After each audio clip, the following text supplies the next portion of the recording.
Hey YouTube, I'm going to do a video about how to properly load the M1 Garand, and I've been thinking I might do a bunch of different ways later on in time, but because you can load the Garand in probably 20 different ways. But I'll show you the one that I use and the way that works best.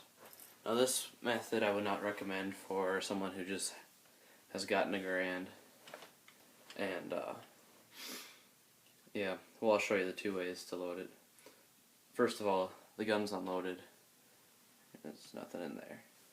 These are empties. They're not loaded or anything. And when you do this, make sure the rounds don't stick in the chamber, because otherwise they'll get stuck and you have to pound them out with a rod, and that's just a hassle. And so I have 2 rounds on each side of this clip that don't get stuck. So what you're gonna do, I'm going to try and get this as best I can, but there's grooves right there. There's grooves right there, and then there's corresponding in the clip. And you're going to set it in there, and then you're going to push it down. See, I'm holding the round, and as soon as I let off the round, it will chamber. Now, if your gun is, if it's not a high quality clip, or it's a new clip, it may get stuck there. Like with the bolt would move forward a little bit, but it will get stuck. And then you can just tap on the op rod. And if the gun is new, I'll just unload it here.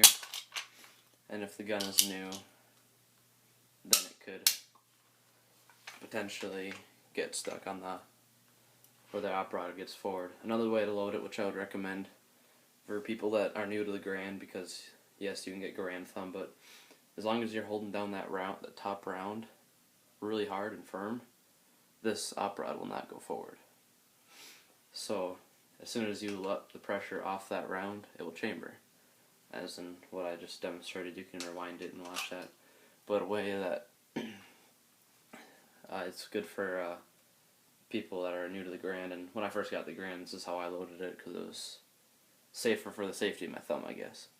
But the op rod, you put the back of your hand here on there, and then you're gonna push it in. I'm gonna try and get that. See how my hand is holding it down, so I can control when the op rod is going home.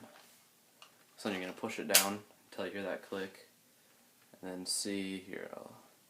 See how the bolt right there is slightly forward, and then it'll just, as soon as I let go, it'll chamber. And most likely, since this gun is nice and worn in, it won't get stuck up there. But yep, so that's the 2 best ways to load the Garand.